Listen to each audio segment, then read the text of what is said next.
Climb aboard for adventure. Your traveling companions are fellow fans of Doctor Who. That's right, it's the podcast Discussing Who, exploring the worlds of Doctor Who, past, present, and future. Find out more at discussingwho.com.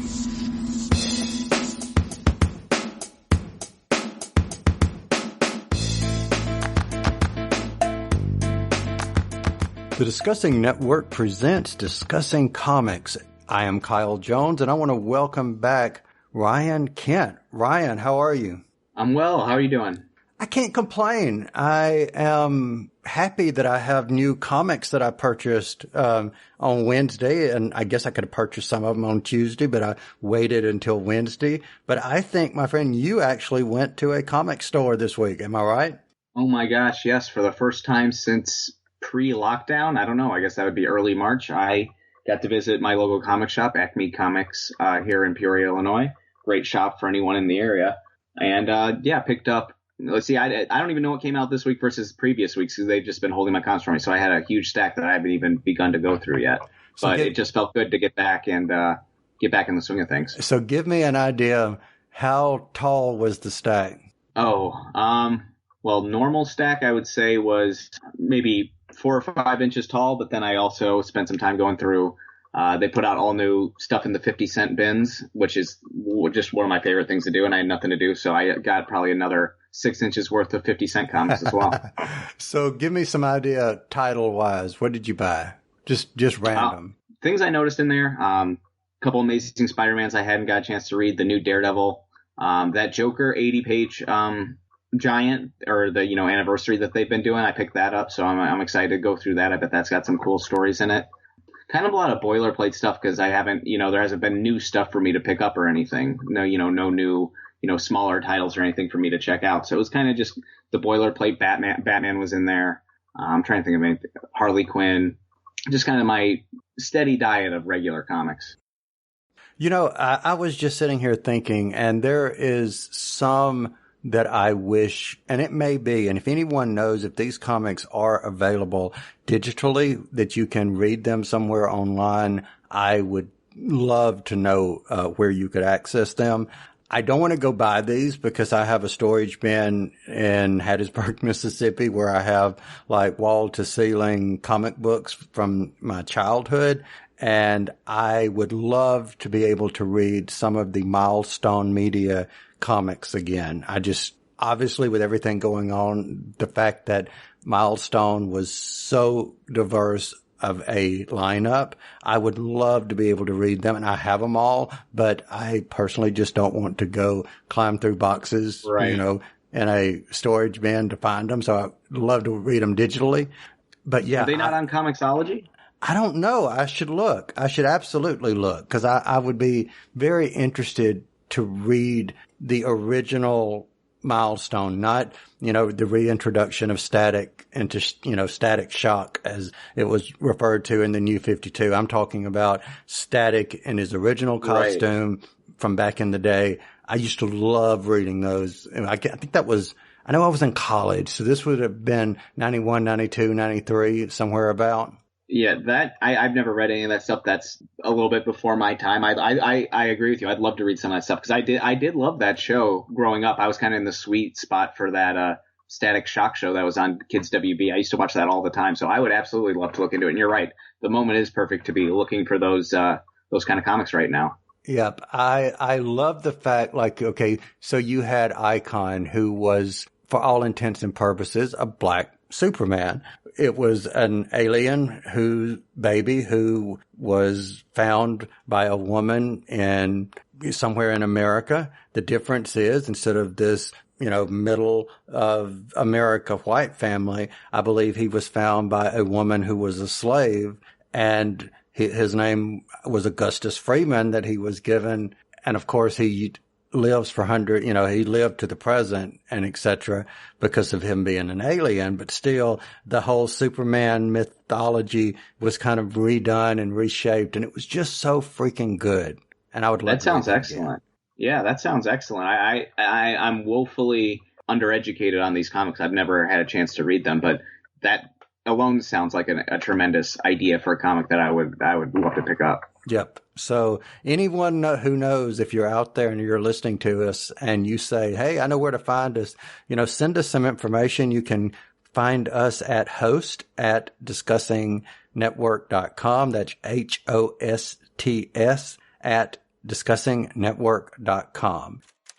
I think you have some news, rather sad news, in the comic book world. So I think you've got some news to share with us. So what was that? Yeah, unfortunately, I mean, I found out today, I think it happened yesterday, but Denny O'Neil unfortunately passed. They're not saying how, if it's related to the coronavirus or anything, but yeah, just he was up there. I think they said he was 81 at the time. Just an absolute titan of the industry. So important to where things are today.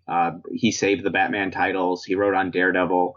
One thing I actually read about him today that I didn't know about was that they were getting ready to Batman was in a bad place in the late 60s, early 70s after the TV show, and they were going to kind of not do away with him, but they were going to kind of stop publishing Batman books, and he kind of saved it and brought on Neil Adams to that book and introduced things like, Ra's al Ghul, and basically those really famous 70s Batman books happened because of Denny O'Neil. And obviously he wrote that groundbreaking Green Arrow, Green Lantern book, that dealt with a lot of social issues that, we're obviously still dealing with today. So I think that's another thing that right now would probably be really great to go and pick up and read, are those hard traveling heroes things that really looked at the plight of Americans across this country. Yep. It was he that made, Oliver Queen such the social activist character that he is known for today. He's the one that instilled that into that character. And I just think that that's really, really, really cool. Just to be a little bit lighthearted for a second, whenever I was a little kid reading that, I thought, because I was looking at the pictures, not necessarily reading the words. And I had in my head that one guy got a ring that made things. And I was thinking that the quiver that he had is what made, whatever the thing is that he had the arrows actually held in. I was thinking, oh, well, that's what makes the arrows, because I was thinking, well, if that one, if the ring can do, so can the arrow thing do.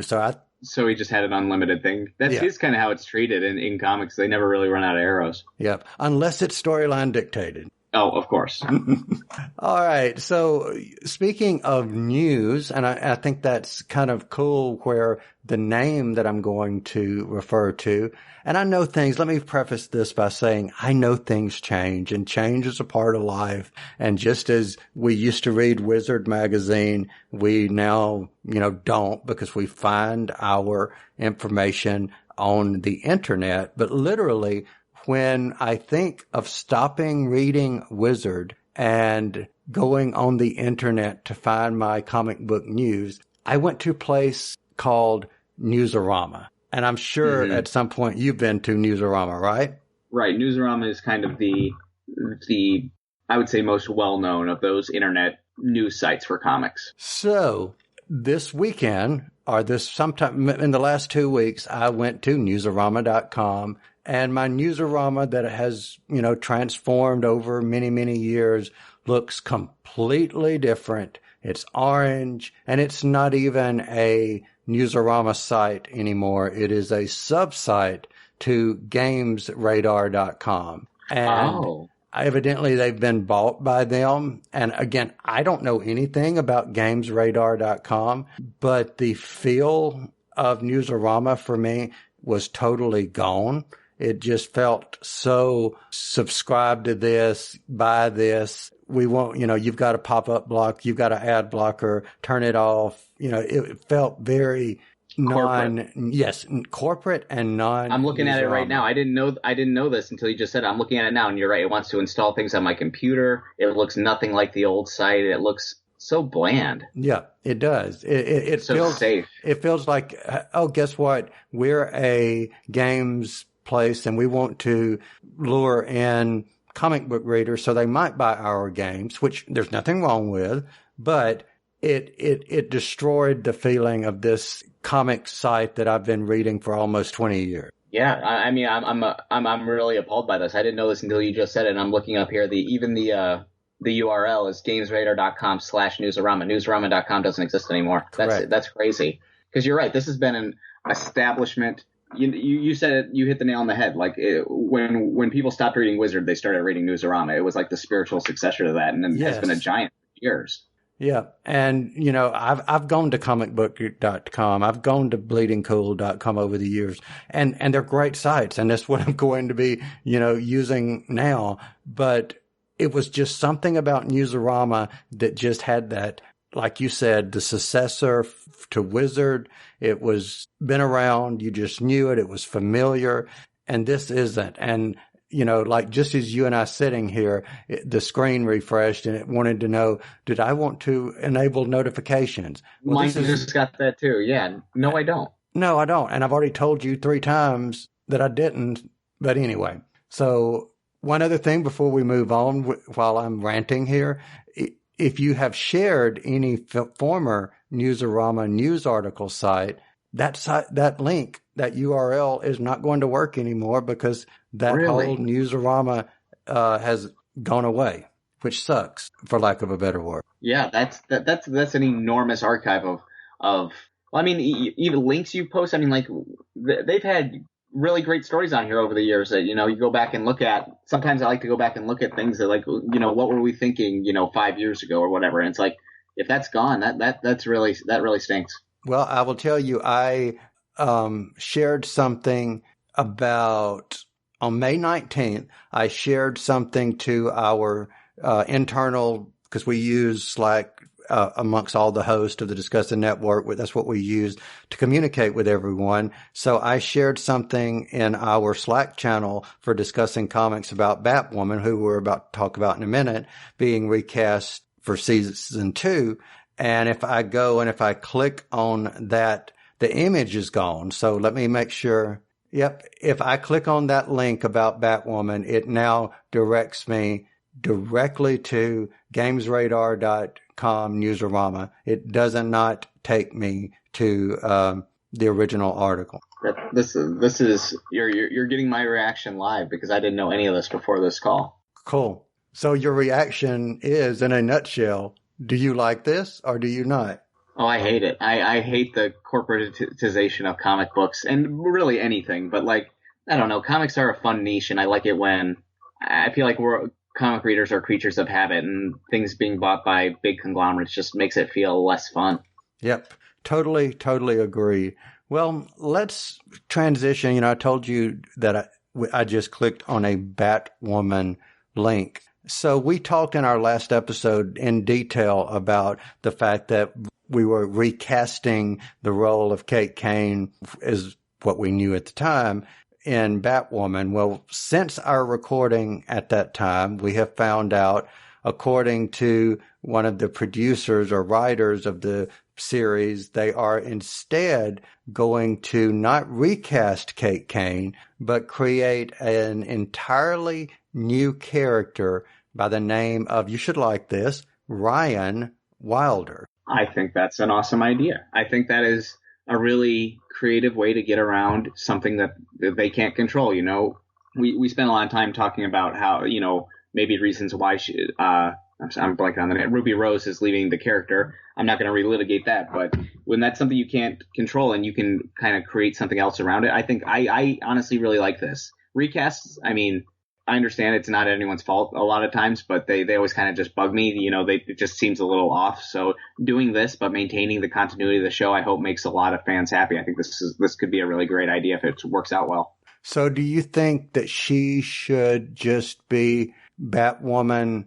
Because the way I look at it is these actors who are also on the show, some of them, if not all of them, may be shuttled to lesser prominent roles or even shuttled off the show because you don't need the dynamic of all of these characters that you had before because Batwoman Kate Kane is gone. Yeah, I don't know. I'd be interested to see what role they've announced the name of the characters alter ego or whatever.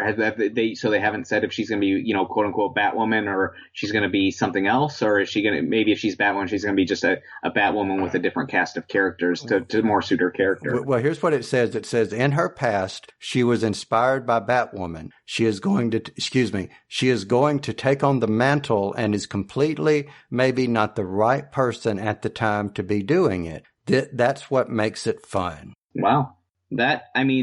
Even though I haven't watched the show before, I want to watch it now to see how they pull this off, because I feel like that's kind of a fun way for a writer's room to try to, I feel like, you're putting them in a bag, and, when you put constraints like this on people, people find a really creative solution. So hopefully that's the case with this, and they come out, looking like geniuses for this instead of just trying to recast the same character. Well, here's what I hope. I hope that whoever the actress is, that they, or the, I know we're being gender neutral actor, but I still have in my head sometimes, because I'm almost 50 years old and I would want to say actress, but the actor that they place in this role, I hope that she is a dynamically strong and powerful presence, because what I think is going to happen is you're going to have curiosity seekers who are going to tune in, who've not watched Batwoman before, just to see what it's like. And I would love for them to be hooked and for this character to really take off. That would be, that really would be cool. That would be awesome. Yeah. And count me as one of those, people who are interested in it now. I'll give the show a chance probably because of this, because I want to see how they try to write their way around this. Okay. Well, speaking of the Arrowverse, let's go to the negative a little bit, but a positive for the Arrowverse itself, or specifically the Flash, because correct me if I'm wrong, we've talked before and you're aware of a lot of these series on there, but you're not a watcher of like the Flash, right? That is correct. I've watched the first 1 or 2 seasons of Flash, really liked it. I just, one of those things that there's too much good TV on and I can't watch all of it. And that these shows have kind of become a victim of that, but I am genuinely aware of them. I'll catch clips of it sometimes. I am still rooting for these shows, big fans of the people making them and everything they're doing. So I am, in the loop on these shows, even if I'm not watching them. Awesome. So a few years ago, and he started off as a very unlikable character, in my opinion, but he's grown on me over the last several seasons. Hartley Sawyer played the character of the elongated man. And I've never really been a character fan of him or of that particular character. So he went into it with a negative for me because I really didn't care about the character. That said, I've enjoyed this guy's portrayal. However, we have seen, and I'm not going to read the tweets, but he has over the last several years actually been tweeting things that are offensive to a whole assortment of people. I guess that the conversation I want to have here is, where is the line that somebody should have? And it should be, I guess, just a skillet over the head saying, don't do it. But where do you... But I see what you mean. You know what I'm saying? There's a great... because I agree with everything you're saying. This is what they tweeted, terribly offensive to so many people, and even though I don't watch the show, I'm glad he's gone. That's my stance 100%. But I'm gonna if I'm gonna play devil's advocate, so James Gunn, it was a big hullabaloo a couple years ago when it came out that he tweeted something. I forget what the exact thing was, but it was something said in jest that was very off color, very not okay, and he got fired by Disney, who ended up actually reversing that decision based on the support of the crew. I'm willing to enter in that discussion on where is that line, because you're right, there is kind of a murky area there. But for me, as far as these were concerned, the guy had to go. Yeah. And where I guess the line that I'm talking about is the people understanding. And I guess it's, if you're insensitive, you're just insensitive just in general, and you don't care. If you want to be an a-hole, you're just an a-hole in real life. Because I think the problem that a lot of us have, and I'm speaking for myself, this guy is not the character that he played on TV. I may have liked him as the character that he played. Grant Gustin, who it may be the most nicest guy that we would ever meet, is not Barry Allen that we see every week Right. on TV. You know, and I think as a viewer, as a fan, we sometimes have a difficulty separating the two. And, you know, just as I'm not perfect and you're not perfect, neither are these people. But I would think that you and I have a better sense of humility or decency to not say some of the crap that he did in a public forum. And that's the thing. I agree 100%.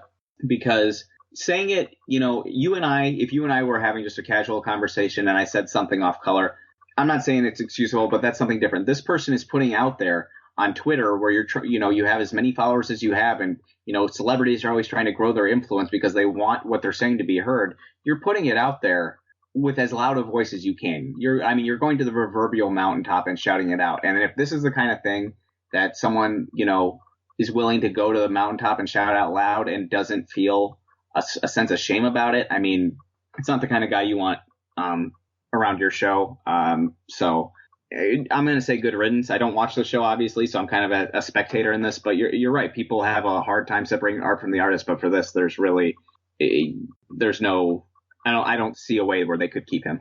Yeah, and you know, there is a part of me who would love to make a statement that says, and, you know, I used to say that I did not want to be political or make a statement that would possibly offend someone who is a listener because, you know, I didn't want to be political. However, considering some of the things that the gentleman who is inhabiting the office of the presidency at this time has done, you know, I think by not saying anything and being complacent, sometimes saying that this gentleman who is inhabiting the office of the president at this time does, I think it's right to say and call him out for things that he does. That said, I would love to attribute some of what Sawyer did to this culture that Trump has created with it's okay to attack people,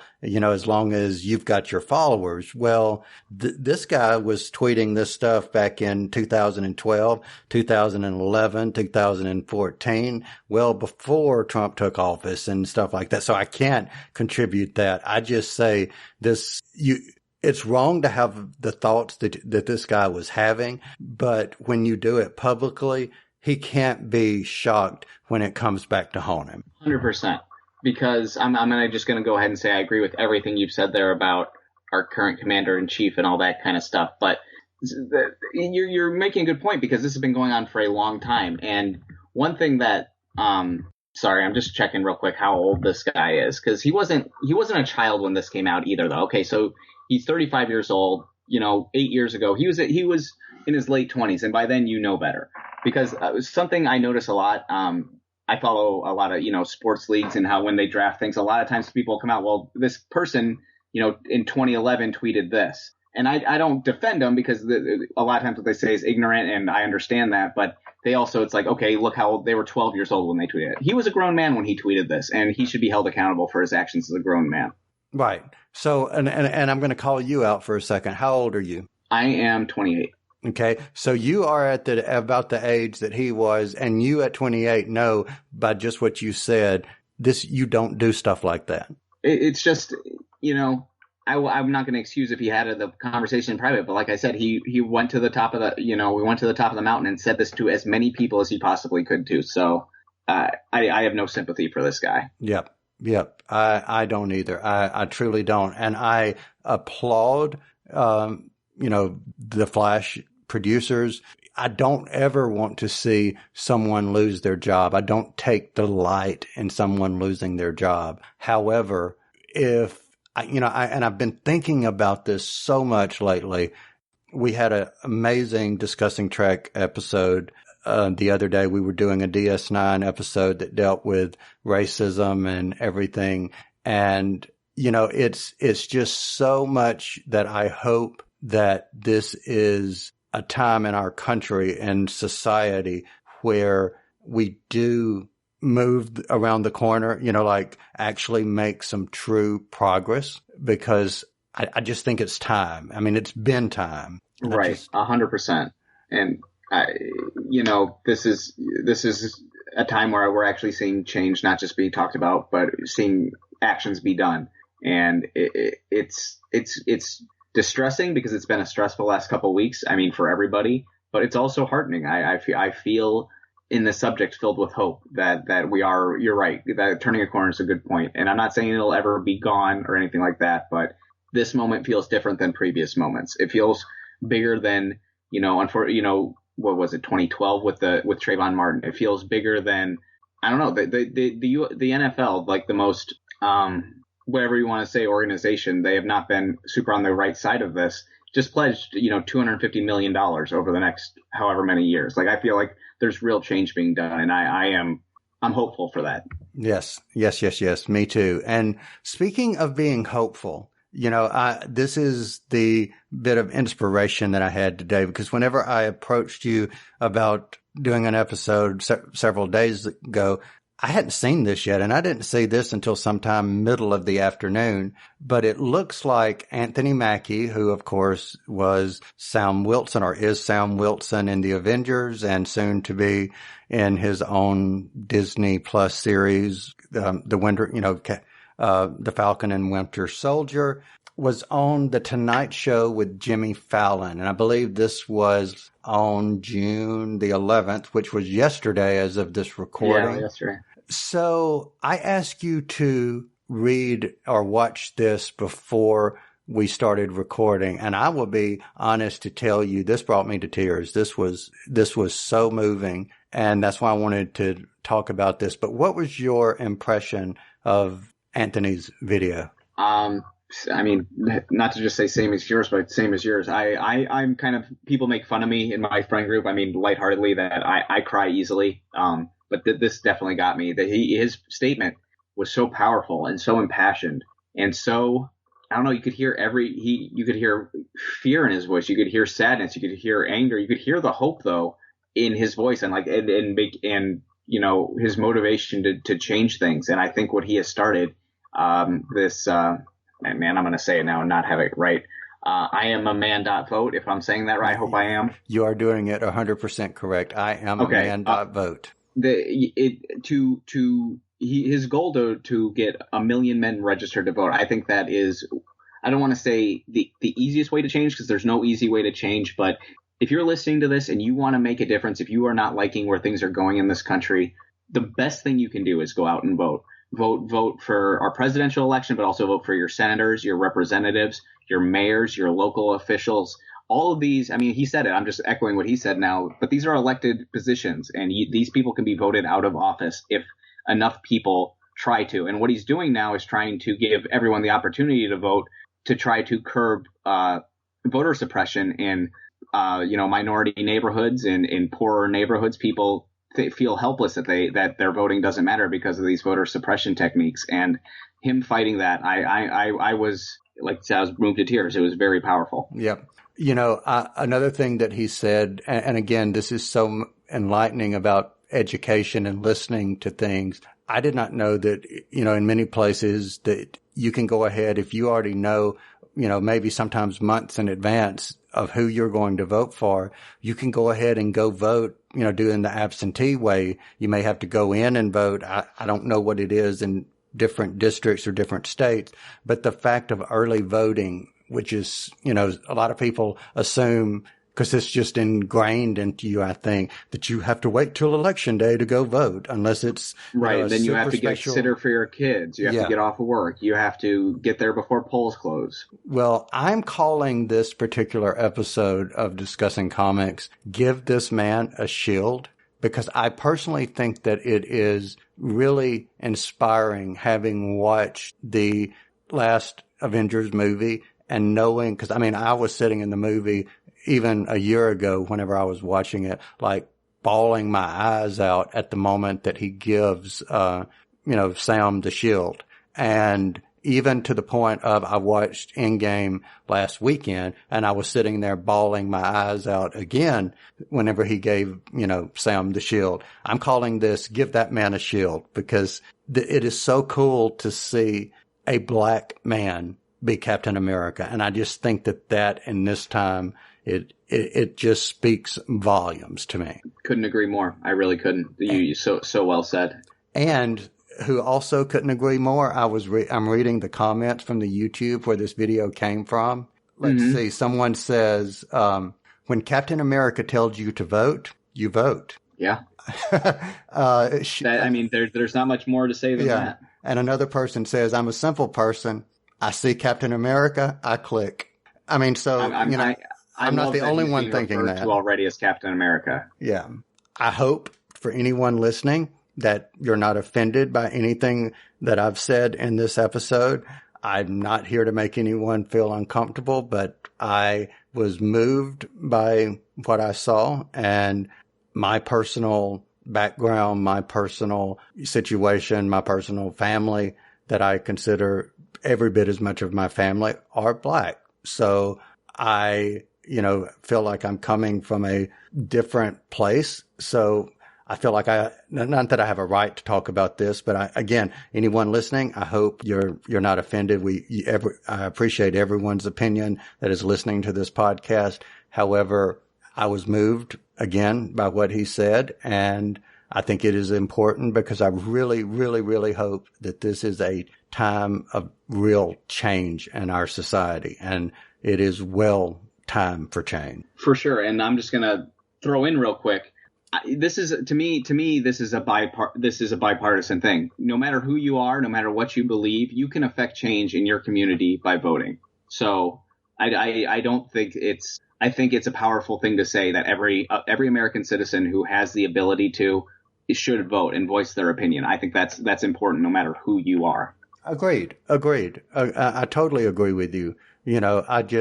I will add that everyone has the right to vote, and yes, may the majority truly win. And if you have 5 million people, 5 million people vote, and if 4 million of those 5 million agree, then whatever that agreement is, the majority rules or whatever.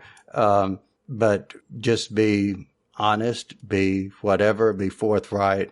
But back to this, I hope people are inspired in this time. And if what we've talked about tonight has inspired you, then that's good. If it's made you feel uncomfortable, then maybe that's something to think about. If it's, like I said, I hope that didn't offend anyone, but, we will be back. We will be back next time. But before we go, I want to ask you, let's be a little bit more lighthearted before we, leave for this episode. So anything that you've been reading or watching lately that's been fun and lighthearted?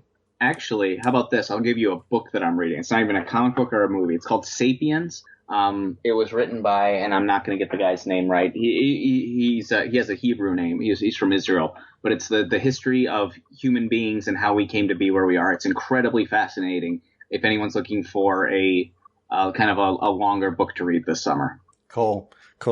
Well, anytime I want to say lighthearted and fun, if you want to listen to something that is lighthearted and fun, if you want to listen to a bunch of idiots on a spaceship that is going off in space, and there are literally a bunch of idiots with assassins, I would say you need to check out the Oz 9 podcast. And it is one of my favorite comedy sci-fi podcasts. They just finished up series 2. And again, totally awesome Oz 9 podcast. And there will be a link in the show notes. So Ryan, thank you for joining me again. I always love having you on. So thank you very much. Love being here, and if I'm just going to depart with one thing, I just want to make sure, everyone, this is the time to be loving each other, be appreciative of each other, give people more grace, and we'll get through all this. Awesome. And well said, my friend, well said. And for everyone listening, like I said before, you are appreciated. And with that, we will be back next time. You've been listening to the Discussing Network. Find out more at discussingnetwork.com.